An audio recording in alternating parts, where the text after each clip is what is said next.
गोमती पर पुल बनाया, जौनपुर नया रेलवे स्टेशन बन रहा है, 1,36,000 गरीबों को घर दिया, 6,50,000 माताओं को गैस दिया, 9,41,000 घरों में पानी पहुंचाया, 12 लाख शौचालय बनाए और 9,50,000 किसान को 6,000 रुपया प्रति साल देने का काम हमारे सरोज जी ने करवाया है। जोर से काम हुआ। और भाइयों बहनों, अमूल का प्लांट यहाँ लगा है। मैं बताकर जाता हूँ, मैं गुजरात से आता हूँ। अमूल गरीबों के लिए धन कमाने की कुंजी है, कुंजी। हर माता बहन को आने वाले दिनों में इससे महीना कम से कम 20,000 रुपया मिलने वाला है। भाइयों बहनों, आज मैं यहाँ आया हूँ तब आने वाले दिनों में आप सभी को लोकसभा में वोट डालना। मैं आज बताना चाहता हूँ कि सरोज जी के नाम के सामने कमल का निशान है। कमल के निशान पर आप जितना बटन दबाओगे ये वोट सीधा नरेंद्र मोदी को प्रधानमंत्री बनाने के काम में आने वाला है। चाराना भी लेना पड़ा है, देना पड़ा है। मोदी जी ने कॉफी पिलाकर टीका लगाया है या नहीं लगाया? और राहुल बाबा और अखिलेश यादव क्या कहते थे? ये मोदी टीका है, मत लगाइयो, बीमार हो जाओ। ये तो अच्छा है, बढ़िया हो वाले राहुल बाबा की सुनते नहीं है, आप लोगों ने टीका लगा दिया। जब राहुल बाबा ने देखा पूरा देश टीका लगा रहा है, तो एक दिन अंधेरे में रात को बहन प्रियंका को लेकर वो भी टीका लगा है। शर्म करो राहुल बाबा, ऐसी कोरोना जैसी महामारी में भी राजनीति करते हो। धन्यवाद करना चाहता हूं मैं नरेंद्र मोदी जी का, जिन्होंने सबसे पहले टीका बनाकर दुनिया में सबसे पहले भारत को सुरक्षित करने का काम नरेंद्र मोदी। भाइयों बहनों, ऐसा होने वाला नहीं है।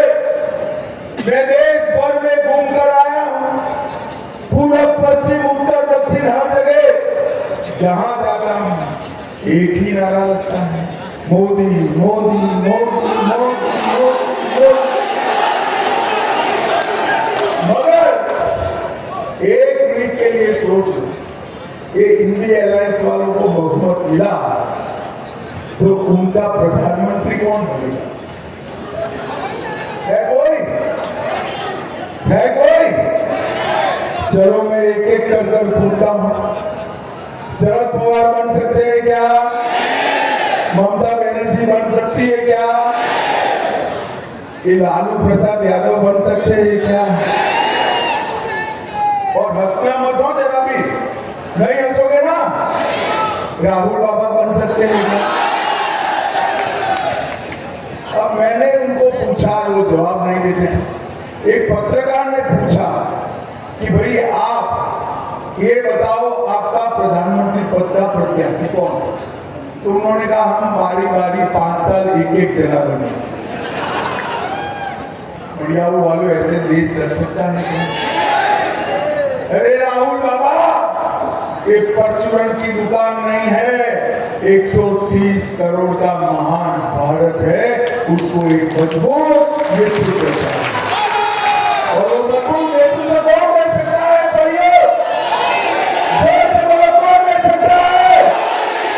केवल और केवल नरेंद्र मोदी से 11वें नंबर से 5वें नंबर पर ले जाने का काम नरेंद्र मोदी जी ने किया। और मोदी जी ने उत्तर प्रदेश का विकास करने।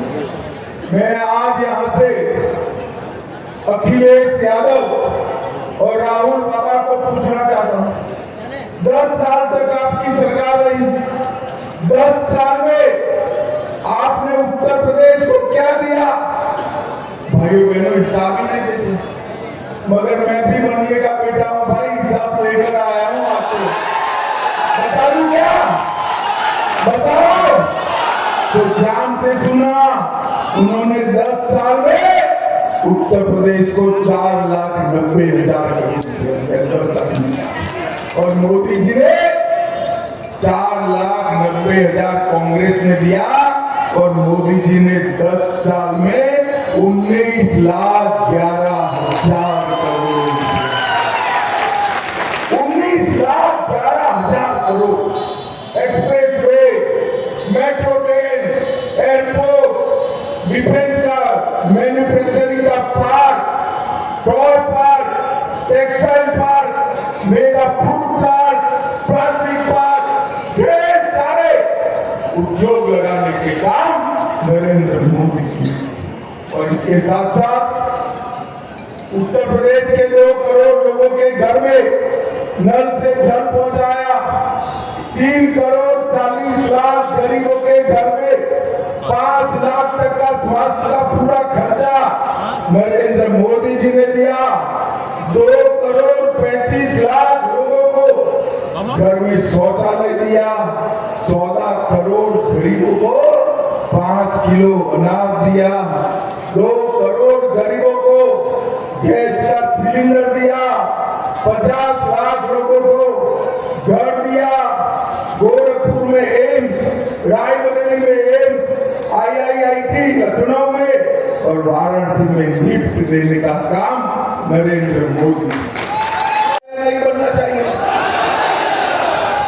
70 साल तक ये अखिलेश बाबू और राहुल बाबा की पार्टियां राम मंदिर को लटका दी। हमारे राम भक्तों पर, कार सेवकों पर गोली चलाने का काम समाजवादी पार्टी ने किया था। भाइयों बहनों, ये जो चुनाव है राम सेवकों पर गोली चलाने वालों का और राम मंदिर बनाने वालों के बीच का चुनाव। आपने राम मंदिर को नहीं बनने दिया। मोदी जी ने 5 ही साल में केस भी जीता, भूमि पूजन भी किया और 24 जनवरी को प्राण प्रतिष्ठा कर जय श्री राम। भाइयों बहनों, ये राहुल बाबा और अखिलेश निमंत्रण मिला था, डिंपल भाभी और प्रियंका जी को भी मिला था कि आप आइए प्राण प्रतिष्ठा महोत्सव, मगर वो नहीं गए। क्यों नहीं गए मालूम है आपको? मालूम है? मालूम है? मैं बताता हूं। वो डर के मारे। किससे डरते हैं? अपनी वोट बैंक से। बढ़िया वालों, आप उनकी वोट बैंक नहीं हो। उनकी वोट बैंक कौन है मालूम है ना? कौन है? ये जो घुसपैठिए है ना, ये उनकी वोट बैंक के घुसपैठिए। भाइयों बहनों, मोदी जी ने ट्रिपल तलाक समाप्त किया। अच्छा किया या बुरा किया? जोर से बोलो, अच्छा किया या बुरा किया? अब ये कहते हैं हम फिर से लेकर आएंगे। मोदी जी सीए लाए, हिंदू शरणार्थियों को नागरिकता दी। अच्छा किया या बुरा किया? ये कहते हैं हम सीए हटा देंगे।